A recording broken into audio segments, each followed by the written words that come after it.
새벽빛 묵상 요한복음 8장 21절에서 30절.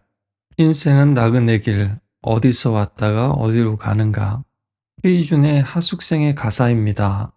2절에는 이런 가사도 있죠. 인생은 벌거숭이 빈손으로 왔다가 빈손으로 가는가. 집을 가지고 있든 전세든 월세든 아니면 하숙을 하든 모든 인생은 잠시 머물다 가는 나그네 길입니다. 우리가 옥스퍼드에 오기 전에 어디서 왔는지는 알 수 있을지 모르지만 계속 추적해보면 우리 생명이 어떻게 왔는지도 알 수 없습니다.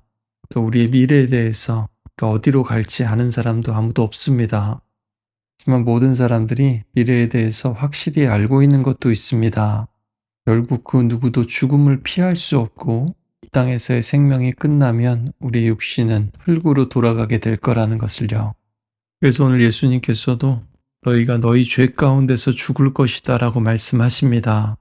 뿐만 아니라 예수님께서는 아버지 하나님께로 또 천국으로 갈 것이다 라고 말씀하십니다. 예수님은 아버지 하나님에게로부터 와서 다시 아버지 하나님께로 돌아가실 겁니다. 너희들은 아래에서 나왔고 나는 위에서 났다. 너희는 이 세상에 속하였고 예수님은 이 세상에 속하지 아니하였다고 말씀하십니다. 예수님을 믿지 않은 이 사람들은 아래에서 났고 이 땅에서 났고 이 세상에 속해 있습니다.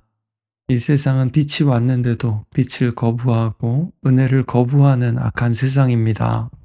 예수님은 그들에게 구원의 길을 제시하고 계십니다. 또한 경고하십니다. 너희가 지금 이 길을 계속 고집하면 결국엔 너희들의 그 죄악으로 인해서 그 쳇바퀴를 그 악순환을 벗어나지 못한 채 끝나게 될 것이라고요. 오늘 본문에서 21절의 죄는 하나의 죄 단수고요. 24절에는 죄들 여러 가지 죄 복수입니다. 이 첫 번째 단수의 죄는요. 예수님을 믿지 않는 것을 말합니다. 예수님 말씀을 받아들이지 않는 것을 말합니다. 또 이 복수로 표현된 죄가 암시하는 것은 그 불신으로부터 수많은 죄들이 가지처럼 자라나온다는 겁니다. 너희가 내가 곧 그임을 믿지 않으면, 즉 하나님의 힘을 믿지 않으면 너희는 계속해서 나를 거부하고 밀어내다가 스스로 죄악 속에서 뒹굴다가 영원한 심판의 세계로 가게 될 것이다 라는 겁니다.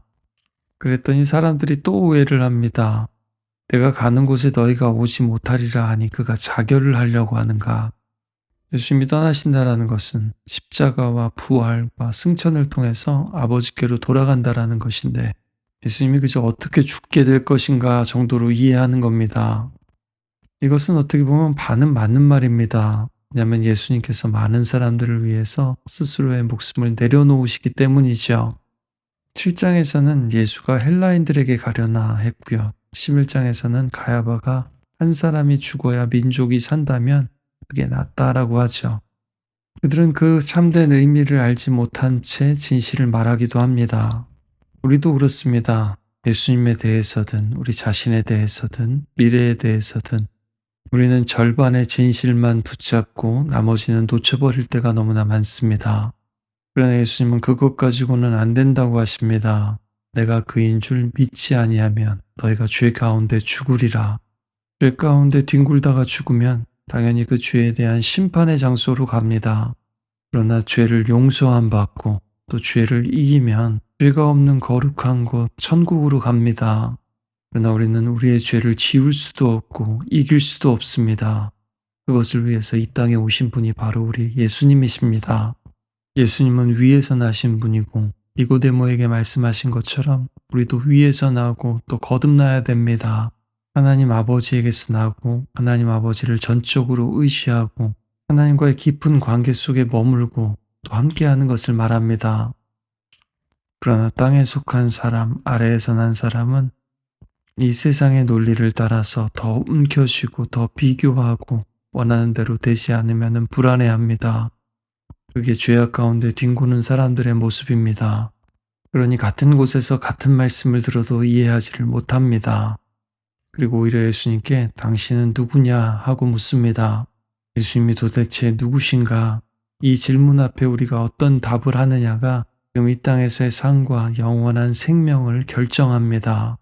오직 예수님만이 아버지께로부터 와서 아버지께로 가실 뿐만 아니라 사람들을 아버지께로 데려갈 수 있습니다. 그래서 죽느냐 사느냐가 문제가 아니라 우리가 죽을 때 이 땅에 속한 자로 죽느냐 하나님 나라에 속한 자로 죽느냐 죄 가운데 죽느냐 예수님 품 안에서 죽느냐가 가장 중요한 문제입니다. 예수님의 대답은 의외로 단순합니다. 처음부터 너희에게 말하지 않았느냐 태초에 말씀이 계시니라 말씀이 육신이 되어 우리 가운데 거하심에 예수님은 아버지를 드러내시는 말씀이십니다. 그리고 그 드러냄의 절정은 십자가입니다.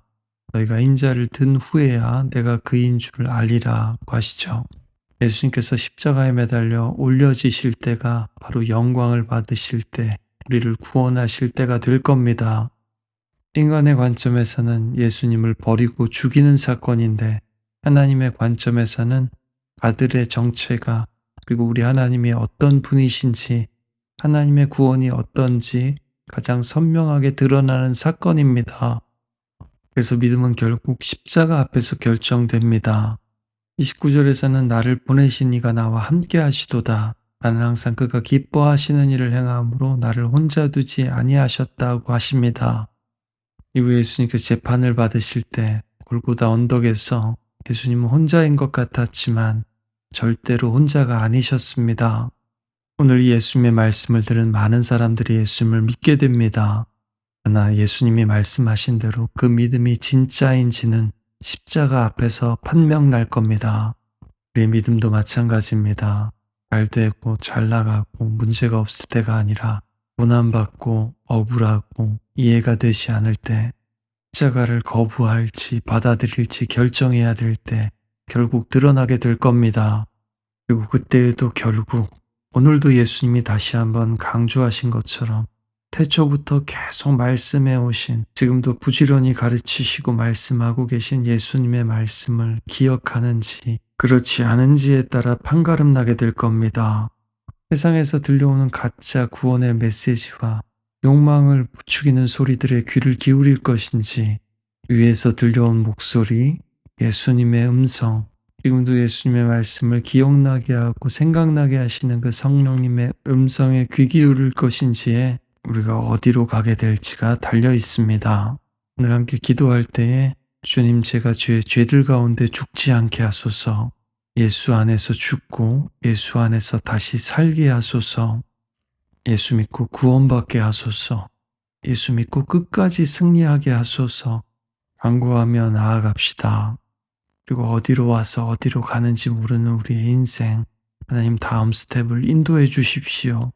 어디를 가든지 주님과 동행함을 느끼게 해주십시오. 제자들에게는 결국 예수님 가시는 곳에 너희도 가게 될 것이라고 하신 것처럼 주의 길로 인도하소서 기도합시다. 또 아버지께서 예수님과 늘 함께 하시고 예수님을 홀로 두시지 않은 것처럼 수령 중인 어린 자녀와도 우리 예수님께서 함께 해주시고 홀로 두지 말아 주십시오. 힘든 치료 과정 잘 이겨내고 병에서 놓여 자유케 하옵소서. 간절히 함께 기도해 주시기를 부탁드립니다.